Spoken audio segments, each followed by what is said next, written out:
Kekuatan timnas Indonesia saat ini sangat di luar prediksi seluruh sepak bola dunia. Bagaimana tidak, timnas Indonesia 7 tahun yang lalu masih menjadi bayang-bayang kelam yang sulit untuk dihadapi. Datangnya Muhammad Iryawan yang akrab disapa Iwan Bule menjadi nahkoda baru sepak bola Indonesia, membawa angin segar bagi sejarah sepak bola Indonesia. Iwan Bule menjadi pionir datangnya para pemain diaspora untuk membantu mengangkat bahtera sepak bola Indonesia yang sedang karam menjadi sebuah kapal pesiar yang siap berlayar ke seluruh penjuru dunia. Disinilah semua bermula, masuknya Sintayong menjadi arsitek pilihan Iwan Bule yang akan menjadi awal kesuksesan sepak bola Indonesia di daratan Asia. Nama-nama seperti Elkan Bagot, Sandy Walsh, dan juga Jordi Amat menjadi awal pintu gerbang eksodus besar-besaran para pemain Belanda berdarah Indonesia yang siap menjadi prajurit-prajurit sepak bola Indonesia. Setidaknya ada 7 nama berhasil dinaturalisasi dengan proses yang cukup memakan waktu. Sepeninggal sang jenderal bintang 3 yang diteruskan oleh Erick Thohir, semua justru semakin mudah. STY yang awalnya ingin mengikuti langkah Iwan Bule untuk mundur dari jabatan timnas berhasil diyakinkan oleh mantan presiden Inter Milan tersebut. Erick Thohir yang tampil sebagai seorang penyihir handal mampu mengabulkan setiap permintaan sang juru racik timnas asal Korea Selatan tersebut dengan fasilitas yang tak pernah dirasakan oleh pelatih-pelatih sebelumnya.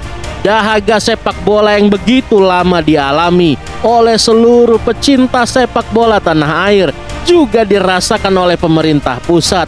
Jokowi saat itu, presiden ke-7 tersebut membantu menstimulasi kedatangan para pemain diaspora yang datang untuk mengenakan jersey Garuda demi memperjuangkan dan mengangkat wajah sepak bola Indonesia di mata dunia.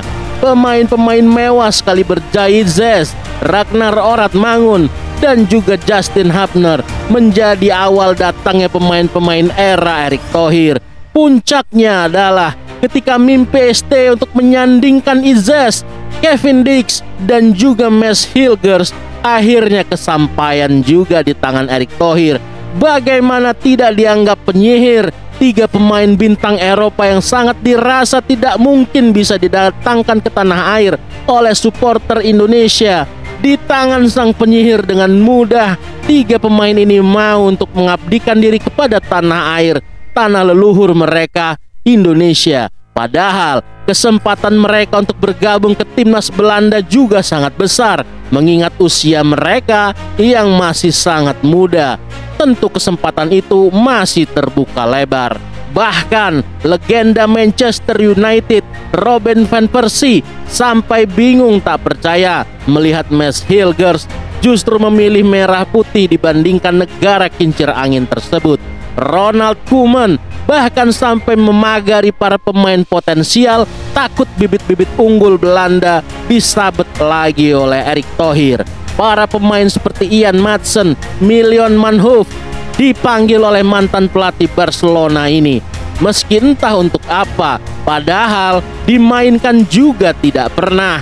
Hanya karena mendengar 2 pemain ini sedang digoda oleh maestro sepak bola Indonesia, Erick Thohir, yang terkenal lihai dalam bernegosiasi. Namun jika dibutuhkan, mungkin saja Erick Thohir bisa mendatangkan dengan mudah kedua pemain ini jika peran tersebut benar-benar dibutuhkan. Magis sang ketua umum berlanjut ketika Indonesia membutuhkan penyerang tajam demi mengisi kekosongan ujung tombak timnas Indonesia.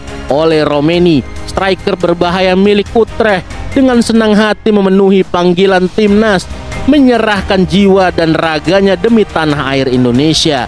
Meski di depan matanya sendiri Indonesia dikunyah Jepang 0-4, tak membuat sang pemain ilfil dan balik badan. Bahkan Pak Erick kembali memastikan keinginan sang pemain saat kekalahan tersebut. Fasilitas mewah inilah yang menjadi senjata makan tuan bagi Sintayong. Mungkin kalimat itulah yang cocok untuk menggambarkan sang pelatih. Seluruh kebutuhannya selalu dipenuhi, mulai dari fasilitas, gaji, dan tentunya pemain yang diminta mampu direalisasikan oleh PSSI. Namun sayangnya, permintaan itu dianggap tak sejalan dengan target sang pelatih yang dianggap kurang mampu untuk dipenuhi.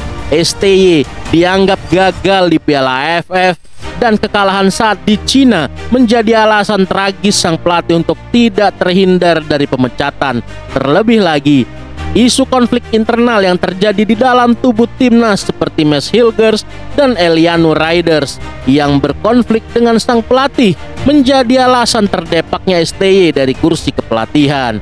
STY yang dianggap tak mampu berkomunikasi dengan baik dengan para pemain menjadi salah satu bumbu terbaik yang membuat mantan pelatih Korea Selatan di Piala Dunia itu akhirnya harus terdepak. Selain Bung Toel dan para kroninya, tentu saja berita ini membuat si jangkung Elkan Bagot tersenyum. Pasalnya, sang pemain yang juga terlibat konflik lama oleh STY tak pernah merasakan pemanggilan sejak lama. Kepergian sang opa Korea itu tentu menjadi angin segar bagi sang pemain Inggris tersebut. Kedatangan juru latih Belanda, Patrick Kluivert, tentu akan menjadi pembawa berkah bagi para pemain timnas yang mayoritas diisi oleh pemain Eredivisie Belanda. Tentu saja komunikasi akan terbangun dengan sangat baik, ditambah lagi filosofi yang diterapkan akan sama selayaknya Louis van Gaal saat membesut Robin van Persie dan kolega di timnas Belanda. Apalagi Van Gaal sangat erat dikaitkan dengan jabatan Direktur Teknik Timnas Indonesia. Satu hal yang menjadi obat untuk kami adalah kedatangan Patrick Kluivert akan semakin menguatkan dan mempermudah para pemain diaspora baru seperti Jairo Redwold, Oli Romeni, dan juga Pascal Struijk untuk datang tanpa pikir dua kali lagi.